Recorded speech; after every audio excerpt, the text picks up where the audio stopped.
gift of the Magi?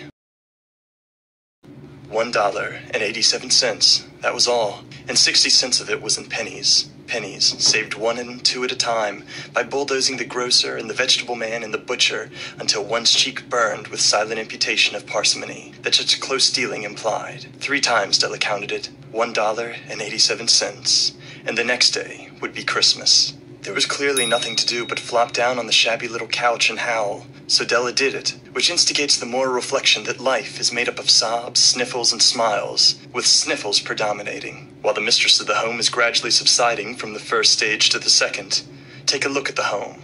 A furnished flat at $8 per week. It did not exactly beggar description, but it certainly had that word on the lookout for the mendicancy squad. In the vestibule below was a letterbox into which no letter would go, and an electric button from which no mortal finger could coax a ring. Also appertaining thereunto was a card bearing the name Mr. James Dillingham Young. The Dillingham had been flung to the breeze during a former period of prosperity, when its possessor was being paid $30 per week. Now, when the income was shrunk to 20, though, they were thinking seriously of contracting to a modest and unassuming D. But whenever Mr. James Dillingham Young came home and reached his flat above, he was called Jim, and greatly hugged by Miss James Dillingham Young, already introduced to you as Della, which is all very good.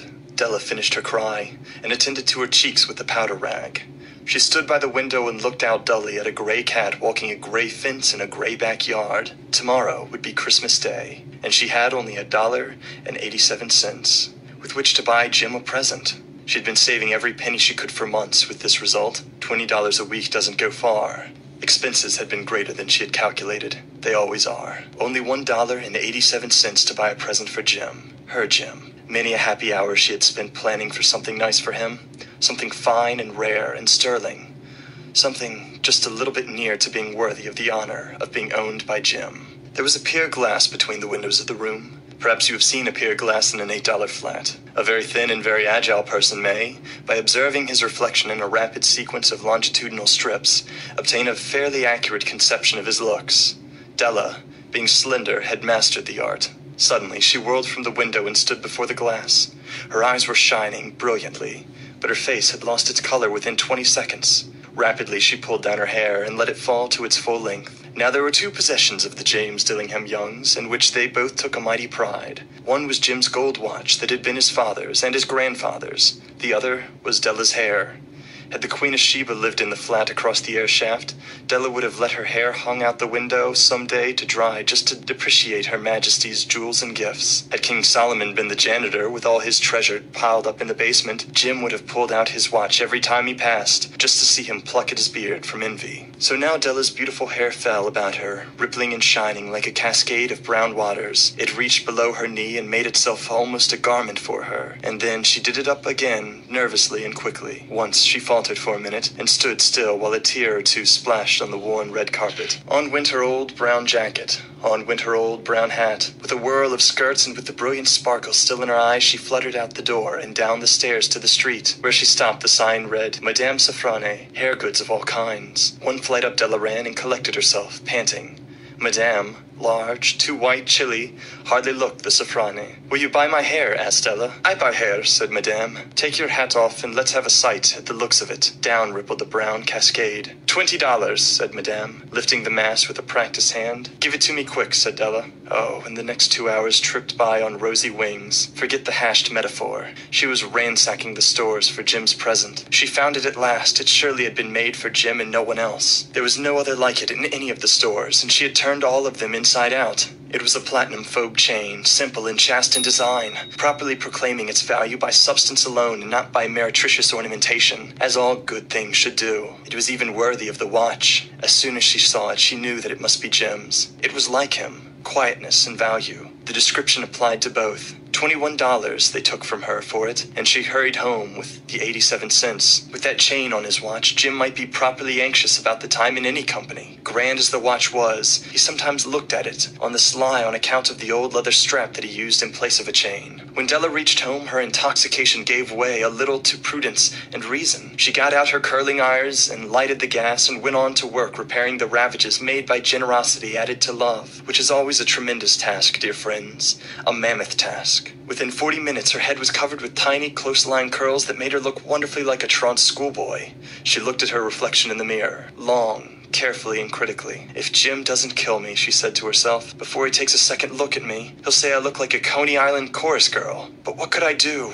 Oh, what could I do with $1.87? At 7 o'clock, the coffee was made, and the frying pan was on the back of the stove, hot and ready to cook the chops. Jim was never late. Della doubled the fob chain in her hand and sat on the corner of the table near the door that he always entered. Then, she heard his step on the stair way down on the first flight, and she turned white for just a moment. She had had a habit of saying a little silent prayer about the simplest, everyday things, and now she whispered, "Please, God, make him think I am still pretty." The door opened, and Jim stepped in and closed it. He looked thin and very serious. Poor fellow, he was only 22, and to be burdened with a family. He needed a new overcoat, and he was without gloves. Jim stopped inside the door, as immovable as a setter at the scent of a quail. His eyes were fixed upon Della, and there was an expression in them that she could not read, and it terrified her. It was not anger, nor surprise, nor disapproval, nor horror, nor any of the sentiments that she had been prepared for. He simply stared at her fixedly with that peculiar expression on his face. Della wriggled off the table and went for him. "Jim, darling," she cried, "don't look at me that way. I had my hair cut off and sold because I couldn't have lived through Christmas without giving you a present. It'll grow out again. You won't mind, will you? I just had to do it. My hair grows awfully fast. Say Merry Christmas, Jim, and let's be happy. You don't know what a beautiful, nice gift I've got for you." "You've cut off your hair?" asked Jim, laboriously, as if he had not arrived at the patent fact yet, even after the hardest mental labor. "Cut it off and sold it," said Della. "Don't you like me just as well, anyhow? I'm me without my hair, ain't I?" Jim looked about the room curiously. "You say your hair is gone," he said, with an air almost of idiocy. "You needn't look for it," said Della. "It's sold, I'll tell you, sold and gone too. It's Christmas Eve, boy. Be good to me, for it went for you. Maybe the hairs of my head were numbered," she went on with sudden serious sweetness, "but nobody could ever count my love for you. Shall I put the chops on, Jim?" Out of his trance, Jim seemed quickly to awake. He enfolded his Della. "For 10 seconds, let us regard with discreet scrutiny some inconsequential object in the other direction. $8 a week, or $1 million a year. What is the difference? A mathematician or a wit would give you the wrong answer. The Magi brought valuable gifts, but that was not among them. This dark assertion will be illuminated later on." Jim drew a package from his overcoat pocket and threw it upon the table. "Don't make any mistake, Dell," he said, "about me. I don't think there's anything in a way of a haircut or a shave or a shampoo that could make me like my girl any less. But if you'll unwrap that package, you may see why you had me going a while at first." White fingers and nimble tore at the string in the paper, and then an ecstatic scream of joy, and then, alas, a quick feminine change to hysterical tears and wails, necessitating the immediate employment of all the comforting powers of the lord of the flat. For there lay the combs, the set of combs side and back that Della had worshipped long in a Broadway window, but beautiful combs, pure tortoiseshell, with jeweled rims, just the shade to wear in the beautiful vanished hair. They were expensive combs, she knew, and her heart had simply craved and yearned over them without the least hope of possession. And now, they were hers. But the tresses that should have adorned the coveted adornments were gone. But she hugged them to her bosom, and at length she was able to look up with the dim eyes and a smile and said, "My hair grows fast, Jim." And then Della leaped up like a little sing cat and cried, "Oh, oh!" Jim had not yet seen his beautiful present. She held it out to him eagerly upon her open palm. The dull, precious metal seemed to flash with the reflection of her bright and ardent spirit. "Isn't it dandy, Jim? I hunted all over town to find it. You have to look at the time 100 times a day now. Give me your watch. I want to see how it looks on it." Instead of obeying, Jim tumbled down on the couch and put his hands under the back of his head and smiled. "Dell," said he, "let's put our Christmas presents away and keep them a while. They're too nice to use just at present.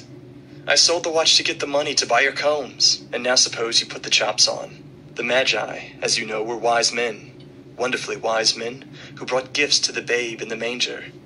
They invented the art of giving Christmas presents. Being wise, their gifts were no doubt wise ones, possibly bearing the privilege of exchange in case of duplication.